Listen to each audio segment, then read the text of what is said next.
Non, ce qui a été plutôt positif, c'est le fait d'avoir, face à cette équipe-là, près de 70% du temps le ballon, donc ce qui leur a pas permis de mettre leur jeu de mouvement en place et donc les difficultés qu'on a vues au match aller, notamment défensif, à trop défendre et au bout d'un moment à craquer. C'est peut-être ce qui nous a fait basculer du côté positif et défendre les 7 points qu'on devait défendre, les 8.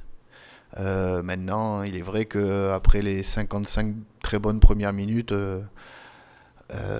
on doit être bien plus tueur, mais c'est pas que sur ce match-là, ça a été souvent le cas. Et je crois que dès les 40 premières minutes, il devait y avoir un écart beaucoup plus important au score qui nous aurait permis d'être plus tranquille sur la fin de match et de pas trembler jusqu'au bout. Bah, il a le contexte du calendrier. Il vient forcément après ces mois très difficiles. Il vient aussi dans le contexte de l'équipe d'en face qui, elle, a pu ressourcer son groupe pendant que nous, on bataillait sur les terrains européens. Il a aussi le fait que l'équipe de Pau a énormément de qualité. Elle a battu Bordeaux à Bordeaux, ce qui n'est pas rien. Elle a battu Clermont chez elle, elle a battu Montpellier chez elle. Et on voit ils sont tout proches en faisant encore un résultat à l'extérieur, de se rapprocher du haut du panier. Donc, bien évidemment que tout ça doit nous mettre en éveil et que rajouter à beaucoup de fatigue chez nous et peut-être de la décompression, et bien, ça risque d'être un match compliqué en effet. Et bien, on s'attend à une équipe qui s'est remobilisée sur des secteurs où ils étaient soi-disant faibles, c'est-à-dire la mêlée. Une équipe qui nous avait posé beaucoup de problèmes dans l'alignement au match aller. Et une équipe composée de, même si ils ont perdu un ou deux de leurs Néo-Zélandais, a quand même une faculté à très bien jouer au ballon sur les largeurs et depuis un certain temps a aussi accentué au niveau de la puissance devant, un jeu plus proche des lignes et plus proche autour de leur demi-mêlée. Donc c'est assez complet et on sait très bien qu'ils ont aussi un très grand numéro 10 capable de nous punir à tout moment par des gestes de classe comme il l'a fait dans les derniers matchs. Donc voilà, on n'a pas l'habitude de s'occuper trop des équipes qui viennent en face, mais là, il faut faire vraiment très attention. Le danger peut venir d'un peu partout et comme vous l'avez dit, ça a tout d'un match compliqué. Ouais. Si, bien évidemment, mais pas uniquement la Coupe d'Europe. Je pense que les 2 derniers mois ont été très intenses. Et hormis un non-match à Grenoble, le reste a été plutôt positif. Mais forcément qu'au niveau physiologique, ça a été difficile. Donc voilà, ça s'est bien terminé. Ça aurait pu se terminer mieux, notamment en Angleterre, mais une partie de l'objectif a été atteint. Il nous reste donc ce dernier match avant une dizaine de jours de trêve. Bah, ça va de mise. Hein. De toute façon, il nous manque X internationaux français, plus Géraldini et Richie Gray. Donc, bien évidemment que l'équipe sera différente de celle qu'on a vu évoluer dans les derniers matchs. Mais c'est là aussi qu'on voit la force de caractère d'un groupe. Et j'espère que les garçons qui rongent leurs freins, qui ont peut-être un peu d'amertume ou un peu de frustration, pourront s'exprimer et s'exprimeront du mieux possible de ce week-end. C'est aussi ça la vie d'un groupe. Voilà, mais bien évidemment que c'est pas facile. C'est pas facile de préparer les matchs dans ces conditions. Après, on a totale confiance. On a totale confiance avec les garçons qu'on a sous la main pour quand même faire une bonne partie. Fatigué, c'est indéniable.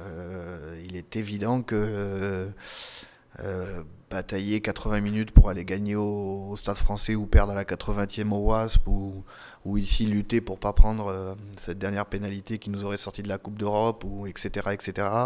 On y laisse forcément de l'influx et nerveux mais aussi physique. Il y a pas de doute là-dessus. Après l'avantage de ces parties-là c'est qu'elles te mettent en confiance quelque part. Le groupe retrouve la confiance nécessaire et j'en parle souvent mais elle est primordiale à la performance parce que les garçons se sentent bien entre eux, alors ça peut compenser cette confiance, le léger manque de peps et de gaz ou de physio qui pourrait dans certains cas être préjudiciable.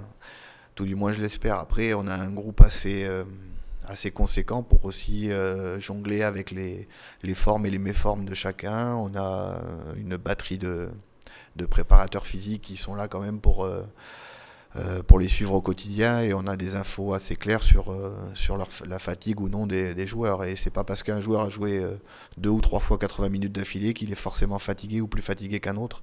Donc il faut faire attention à tout. Il faut que notre équipe soit préparée en conséquence. Il faut que chaque personne mise à côté d'une autre soit complémentaire et forcément que on a un rôle prépondérant là-dedans. Après, une fois qu'ils seront lâchés sur le terrain, j'espère que chacun d'entre eux se donnera au maximum parce que derrière, il y a quoi qu'il arrive 10 jours de off et que ça serait dommage après le mois qu'on vient de faire de se faire un croc en jambe ce week-end. Je crois que Christopher a mangé son pain noir pendant pas mal d'années et a été la victime ou la cause de désigner peut-être à tort souvent de différents mots du Stade Toulousain, comme peut l'être aujourd'hui les buteurs. Il a fait preuve d'abnégation, de travail, il a compris certaines choses. Et pour ce qui est des qualités du joueur, au-delà du geste technique, du lancer en touche, je crois que c'est un appui fort pour la mêlée. Il est très très costaud et puis il a cette puissance et ce dynamisme dans le jeu courant où il est capable de renverser n'importe qui et de faire et de créer des breaks qui nous met dans l'avancée. Donc c'est un garçon qui a bien plus progressé dans la façon d'aborder son entraînement individuel et les contraintes extérieures avec beaucoup de pression avec beaucoup de pression qu'il a pu prendre sur ses épaules et peut-être un peu trop même. Voilà, il a beaucoup progressé dans ce domaine-là et aujourd'hui, avec de la confiance et peut-être une autre façon de travailler, il a que ce qu'il mérite souvent et c'est pour ça qu'il part là-haut et heureusement pour lui, malheureusement pour nous, je suis pas sûr qu'on le récupère de sitôt parce que c'est vraiment quelqu'un de très très très costaud. Ouais, Yacouba a disputé 2 fois, une fois 50 minutes, une fois 60 minutes en espoir sur les terrains synthétiques, donc ça aurait pu être, il aurait pu avoir beaucoup d'appréhension, mais on a vu sur ces matchs-là qu'il était revenu et qu'il avait récupéré en tout cas l'intégralité de ses sensations sur le genou. Après, on sait qu'il y a il faut du temps encore pour retrouver des sensations au niveau du terrain. Il a participé à la semaine avec nous, comme il le fait depuis 3 ou 4 semaines. Et certainement qu'il sera pas loin d'être dans le groupe ou sur le terrain ce week-end. Enfin, tout du moins, on va voir avec le retour demain peut-être d'un ou deux internationaux.